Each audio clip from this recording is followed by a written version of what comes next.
bilbila keessanii irraa telegiraamii qofatiin akka inni baatirii bilbila keessanii isin jalaa fixu ni beektu. Akkasuma telegiraamii appii keessa siitingii baatirii bilbila keessanii akka inni saffisaan isin jalaa dhumu siitingii godhatu jira jechuudha. Kana namoonni irra baay'een hin beekanu. Siitingii kana haala kamiin akka ofirraa cufuu yookaan immoo itti fayyadamuu dandeessan. Isteeppii isaa siitingii 6tu jira jechuudha. Siitingii 6 kana telegiraama keessaa haala kamiin akka itti fayyadamuu dandeessan isin barsa viidiyoo kana keessatti jechuudha. Inni kan biraa baatirii qofaa miti. Telegiraama keessaa siitingiin kun yoo itti fayyadama isaa hin beekne daataa bilbila keessanii akka saffisaan isin jalaa dhumu isin jalaa godha jechuudha. Akkasuma akka inni daataa bilbila keessanii saffisaan akka inni isin jalaa hin fidne akkasuma baatirii bilbila keessanii saffisaan isin jalaa fixa jechuudha yoo itti fayyadama isaa hin beekne. Haala kamiin akka itti fayyadamuu dandeessan siitingii kana isarraa akka argattan telegiraam appii keessanii isin agarsiisa. Gara barnootaa deemuu duratti gaa namoonni chaanalii yuutuubii kootiitiif haarawaa ta'an chaanalii yuutuubii kana sabskiraayib gochuu hin dagatinaa. Yuutuub chaanal gubbaa appii reegesentanii Hussein Official jettanii yoo isin barreeffattan chaanaliin koosanii bakka sarchii yuutuubii gubbaarratti barreeffattan chaanaliin koosanii jechuudha. Profaayilii koo yeroo takanii tokko profaayilii yeroo tuqxan haala kanaan jala isin galcha profaayilii akkasuma chaanalii yuutuubii kootti jala seenuwaan namoonni haarawaa ta'an asirratti mallattoo xiyyaa kana banuwaan akkasuma sabskiraayib yeroo gootan ol ka jettu gubbaa kaa'uu hin dagatinaa. Viidiyoo an barnootaa yeroo gadhiisu nama hundarra akka isin bira ga'u sabskiraayib yeroo gootan mallattoo notifiikeeshinii atti banuu mallattoo notifiikeeshinii kanatti banuu hin dagatinaa isin jecha. Asirratti barnoota bilbilaa wal qabatu hedduu post godhan jira chaanalii kana jala galuudhaan ol xoftanii barnoota hedduu jala argattu jala galaa irraa baradhaa isin jecha. Viidiyoo yeroo dhaggeeffattanu laayikii tuquu hin dagatinaa. Laayikii tuquun waa takka isinirraa hin hir'isu. Laayikii tokkotti kana asii kana tuquu hin dagatinaa isin jedha. Si'a lama irratti irraa ka'a. Si'a tokkotti laayikii tuquu hin dagatinaa. Viidiyoo dhaggeeffattu biroo laayikii hin tuqxanu. Kanaafuu gara barnootaa isin oofaa nafaana turaa isin jedha hundi keessanuu bilbila keessa irraa appii telegiraamarra seentu. Telegiraam appilikeeshinii itti fayyadamtoonni seentu jechuudha. Kana siitingii kana waliin ilaallaa jechuudha. Telegiraam appii irraa yeroo seentan yoo qulfii qabaate qulfii isin gaafata. Yoo qulfii qabaanne keessa isin naqaa jechuudha. Haala kana yeroo keessa seentan telegiraam appii keessa ganjallaa dhuftanii siitingii bakka jookaanii tuqxu jechuudha telegiraamarraa. Bakka siitingii kana yeroo isin tuqxan haala kana isin banaa olii haxoftu suutattanii ol xaa'uudhaan irraan gadee kana power saving bakka hidhee ni barbaaddu bakka fedhaa jiraatu irraan gadee kana power saving bakka hidhee kana irra gad tuqxu jechuudha yeroo takkaaf. Achirra yeroo isin tuqxan gubbaarratti power saving mode isin jira. Power saving mode isin baasaa garuu mallattoon kun yoo barbaaddan dhufuu danda'a. Akkasuma asirratti illee dudduuba teessoo dandeessu jechuudha. Mallattoo kana deebisuun duratti faayidaalee siitingii keessa jiranuu isiniif haa himu. Siitingii irraan gadee kana oonii ta'ee jiru hundaallee isaa faayidaa isaa eegan isinii himee ka'ee mallattoo kana yoo barbaaddan itti bantanii itti fayyadamtu yoo hin barbaanne immoo ofirraa cuftu jechuudha. Asirratti animishaa stiiker jedha.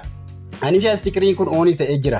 Stiikeroota telegiraama keessa jiranuu akkasuma saffisaan isin hojjetan. Fakkeenyaaf stiikerii jechuun yeroo komantii barreessan fiicharii adda addaa, effektii adda addaa, mallattoolee adda addaa, iimoojii adda addaa ni jiru miti wannoon akkasii akka jedhu saffisaan isin baanu yoo barbaaddan oonii gootu jechuudha.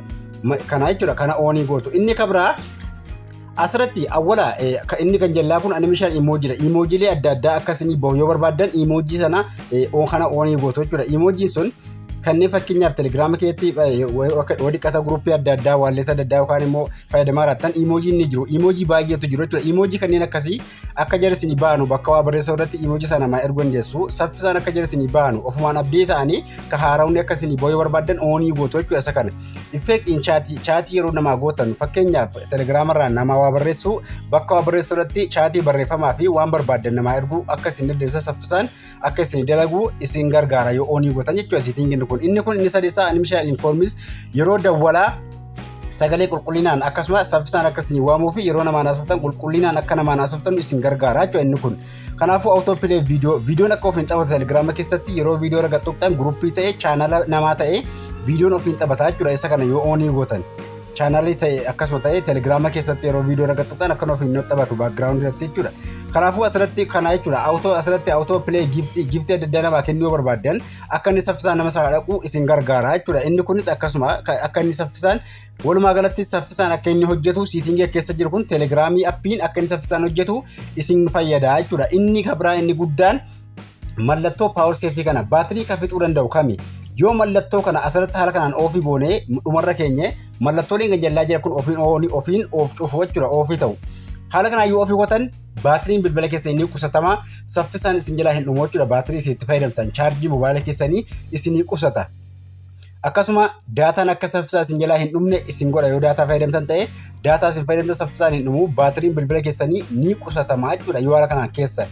itti fayyadamuu dandeessu. Garuu appiin teelegiraamaa yeroo takka saffisaa hin dalagu akkasuma yeroo isin itti fayyadamtan irratti wantoota haarawaa abdeetii ba'e isinii fiduu hin danda'u jechuudha. Maaliif kanneen kana waan cuftaniif. Garuu baatirii isinii qusata akkasuma daataas isinii qusata jechuudha akka duraanirra. Yoo bilbilli kan keessan raaniin isaa yookaan jiibiin isaa guddaa ta'e indaallee isaa kana duubatti deebisuudhaan itti fayyadama. Raaniin isaa jiibiin isaa bootaa guddaa qaba ta'e daataa unlimited yookaan waayifaa kan dhaabbataa fayyadamtan yoo ta'e oonii gochuun itti fayyadama. Akkasuma baatiriin bilbila keessanii cimaa yoo ta'e oonii gochuudhaan itti fayyadamaa isiniin jedha. Baatiriin bilbila keessanii dadhabaa bilbilli kan keessan haroogee yoo ta'e baatiriin bilbila keessanii dadhabaa istooreejiin bilbila keessanii xiqqaa yoo ta'e kana yoo ofii gootan istooreejii bilbila keessanii teelegiraam appilikeeshinii yeroo gabbufattan teelegiraamiin akkasuma isinii bu'aa isinii dalagaa garuu teelegiraamiin meegaabayitii guddaa asirratti hin fayyadamu akkasuma waa xiqqoodhaan isinii dalaga daataa waa xiqqoodhaan isinii bu'aa daataa waa xiqqoodhaan itti fayyadamuu dandeessu jechuudha yoo kana oonii gootan baatirii isinii qusataa jechuudha. Namoonni baay'inaan teelegiraamatti hin fayyadamne haala kanaatti fayyadamuu dandeessu jechuudha. Garuu yoo ofii gootan haala kana yoo ofii gootan baatiriin bilbila keessanii isin jalaa dhumuu danda'a daataas saffisaa isin jalaa fixuu danda'a garuu teelegiraamiin haala ajaa'ibaa ta'een saffisaa isinii dalagaa wantoota haarawaa ba'an indaalleessaa ofiin isinii fidaa jechuudha. Waan haarawaa ba'e hundasaayyuu akka inni ofiin hojjetu isin gargaara jechuudha.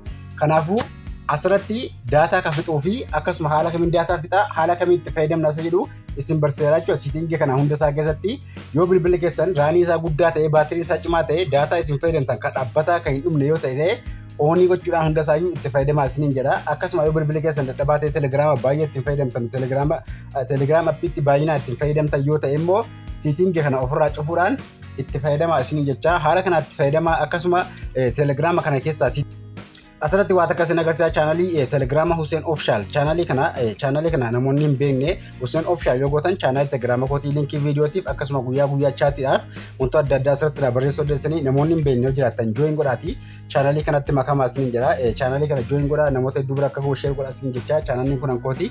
Ammallee karaa yuutuubiitiin gaafii waan isin hin galle waa'ee teelegiraamaa wal qabatee feesbuukii tiktookiidhaan wal qabatee gaafiilee waan isin hin galle yoo jiraatte komenteetti gaafadhaa.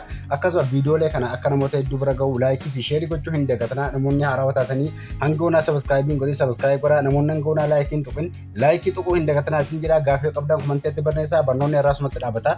Barnoota itti aanu hanga walitti deebinutti nagaan tura.